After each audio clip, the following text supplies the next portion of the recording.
Chicos, ¿cómo están? Bienvenidos nuevamente a la clase de biología, a este segundo bimestre. Vamos a hablar el día de hoy acerca de la citología.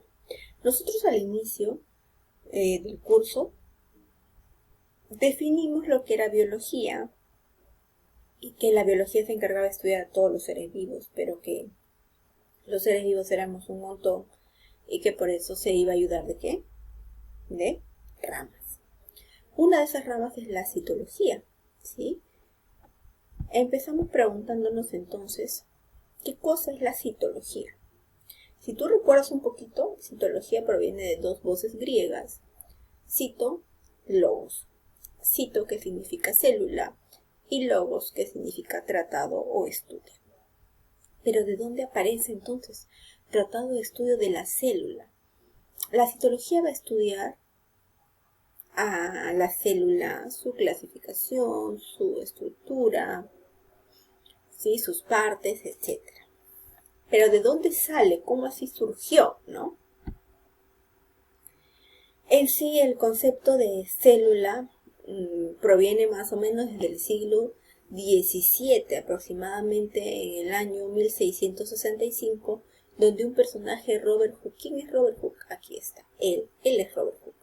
Y él es considerado el padre de la citología. ¿Por qué? Porque él descubre la célula. ¿Y cómo descubrió la célula? En ese tiempo microscopios eran muy rudimentarios, poco evolucionados, no había mucha tecnología como la hay ahora, pero utilizaban unas lupas de aumento. A él se le dio por analizar en esas lupas de aumento un pedacito de corcho. Cuando él lo analiza, corta un pedacito, una lámina de corcho, la corta, ve esto que estoy señalando en la imagen, ve aquí. Ve como un panal de abejas. Entonces corta una lámina más delgadita con un lente de mayor aumento para poder verlo mejor y observa lo mismo, o sea, el panal de abejas solamente que más de cerca. Ve como celdillas, ¿sí? Ve estas especies de cuadrículas. A él le pareció un panal de abejas, ¿sí? Y para referirse a cada uno de estos huequitos, sí, estos huequitos poliédricos, ¿por qué le dice poliédrico? Porque tenía varios ángulos, tienen esquinas, ¿cierto? Él los llama céllula. ¿Por qué céllula, Miss? Céllula así con doble L, sí, céllula con doble L. La llama así porque proviene de la palabra cell, con doble L también, que significa celda. Y para él esto eran como celdas, ¿ya? Lógicamente, con el pasar de los años, el término se transformó de célula a célula. Lo que no sabía Robert Hooke era que lo que él había descubierto exactamente era la célula vegetal. La célula vegetal tiene esta forma así, poliédrica, con varios ángulos. Y es así como él descubre la célula y se le conoce como el padre de la citología. La teoría celular. ¿Qué es la teoría celular? Habían dos científicos, ¿sí?, alemanes. Uno de ellos es Matthias Schleiden y el otro es Theodor Schwann. Ellos fueron los que desarrollaron la teoría celular, MIS. ¿Y en qué consiste la teoría celular? Esta teoría celular reconoce que la célula es la unidad básica de estructura y función de todos los seres vivos. ¿Esto qué significa? Que todos los seres vivos como unidad básica, como unidad de base, es la célula. Si ahí encontramos algún ser vivo, para que sea denominado ser vivo, debe tener por lo menos una célula, aunque sea una nada más. A eso les llamamos organismos unicelulares. ¿Cómo cuáles? Como las bacterias. Las bacterias son organismos unicelulares, son organismos que solo están conformados por una sola célula y son considerados seres vivos, ¿sí? A eso se refiere la teoría celular. Esta idea constituye ya uno de los pilares fundamentales de todo lo que es la ciencia llamada biología, ¿sí? Básicamente la biología moderna. ¿Cuáles son los principios que plantea esta teoría? que todos los seres vivos están formados por células, que es lo que yo te decía. Todos los seres vivos están formados por células, aunque sea por una, pero están formados por células.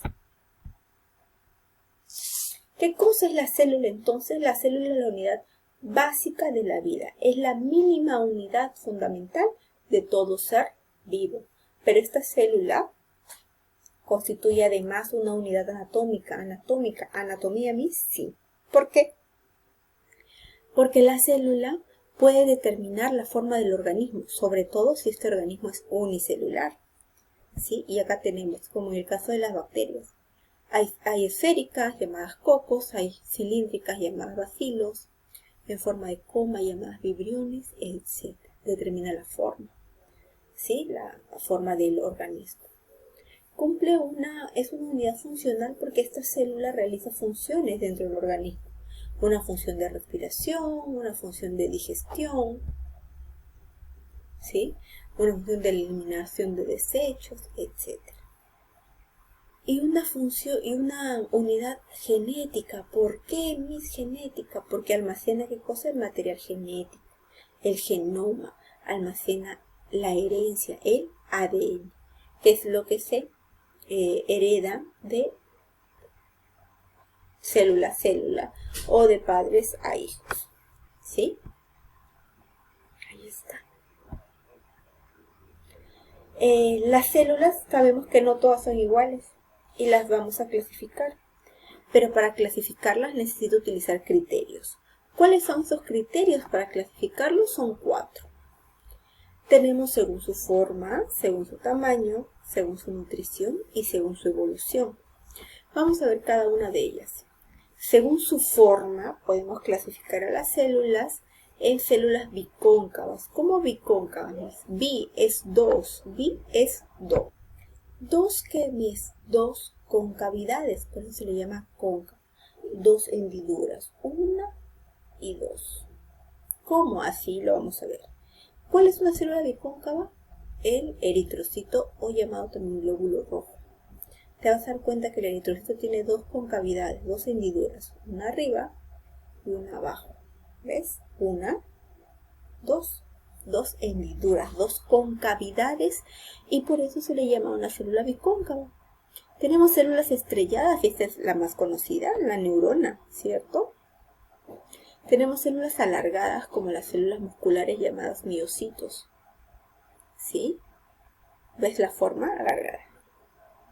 Tenemos células poliédricas como las que vimos, las que descubrió Robert Hooke. Esta célula poliédrica es la célula vegetal. ¿Por qué se llama poliédrica? Poli varios, edro, ángulo, varios ángulos. Tienen esquinas, pues. Tenemos células aplanadas, células planas, como las que encontramos en la epidermis, en la piel. ¿Ya? Y también tenemos células cúbicas, voy a dejarlo por un poquito. Células cúbicas, como las células del hígado llamadas hepatocitos. ¿Sí? Esta es una clasificación según su forma. ¿Hay más? Sí hay más, solamente estamos poniendo las más conocidas. También tenemos según su tamaño. Según su tamaño pueden ser mis grandes y chiquitas. Pero las vamos a denominar microscópicas y macroscópicas. Microscópicas porque yo necesito de un microscopio para poder verlas, mientras que en las células macroscópicas no es necesario. Las células microscópicas pueden ser el glóbulo rojo, puede ser la neurona, puede ser el miocito, puede ser los hepatocitos, todas las células mismas de hace un rato, todas las que vimos ahí. Porque no las ves a simple vista. ¿Tú nunca has visto un eritrocito caminando, o sí? No, ¿verdad? Las células macroscópicas, ejemplo, es la yema del huevo. No el huevo en sí, sino la yema. ¿Por qué? Mira, porque la yema es el óvulo de la gallina. ¿Ves? Así como las mujeres tienen óvulos que participan en la fecundación. Exacto. Las células macroscópicas, esa yema de huevo es el óvulo de la gallina. ¿Sí? Y es una célula, una de las únicas células que las podemos ver sin necesidad de un microscopio. ¿Hay más grande que eso? Claro que sí. Imagínate un huevo de avestruz. La yema sería también el óvulo del avestruz. Y es una célula macroscópica. Tenemos, según su nutrición, pueden ser autótrofas o heterótrofas. Las células autótrofas son aquellas que pueden fabricar su propio alimento. Generalmente lo hacen a través de un proceso llamado fotosíntesis.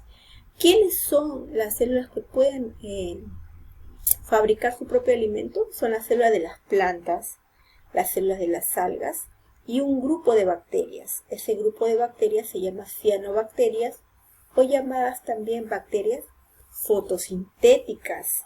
¿Ya? Fotosintéticas. ¿Por qué fotosintéticas, Miss? Porque realizan fotosíntesis. Ahí está. Mira.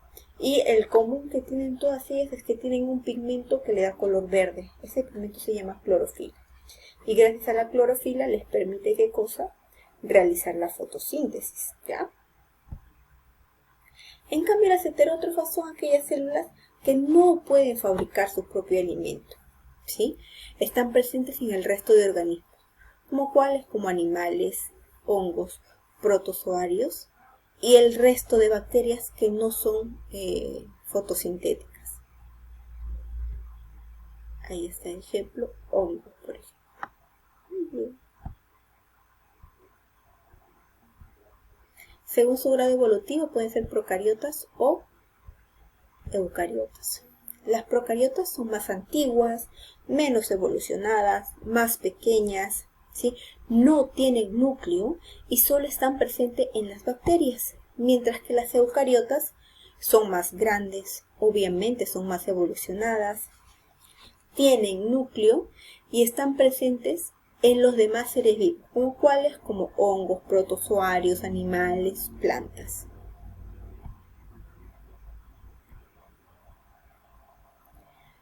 Las diferencias entre célula procariota y eucariota ya te las mencioné. Procariotas no tienen núcleo, la eucariota sí tiene, las procariotas son más pequeñas, las eucariotas más grandes. No poseen organelas excepto a los ribosomas, en cambio las eucariotas poseen variedad de organelas, ya lo vamos a ver más adelante. Las procariotas siempre son unicelulares y las eucariotas pueden ser unicelulares y pluricelulares. Las procariotas se encuentran en los reinos bacteria y arquea, o mejor dicho el reino monera, mientras que las eucariotas se encuentran en el reino protoctista, plantae y animal, que es el resto de reinos, ¿no? Y el reino fungi. Las procariotas solamente tienen reproducción asexual y las eucariotas pueden ser reproducción sexual o asexual. ¿Qué cosa es la célula procariota? Te dije que es una célula que no tiene núcleo. Al no tener núcleo, el material genético que está dentro del núcleo, el ADN, se encuentra disperso. ¿Ya? No presentan organelas más que los ribosomas. Son células pequeñitas y están presentes en bacterias. ¿Cuál es la estructura de una célula procariota? Ahí está. Tiene una cubierta celular, una membrana celular y un citoplasma. ¿De qué se encarga la cubierta celular?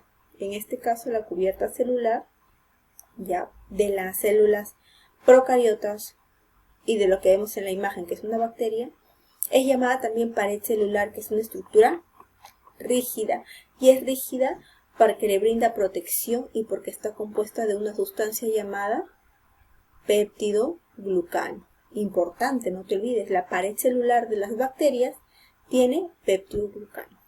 La membrana celular, que es la que está un poco más interna, es el filtro. ¿Qué significa? Que verifica lo que entra y lo que sale de esta bacteria, de esta célula. Es como el policía, que se va a encargar de verificar todo lo que entra y todo lo que sale.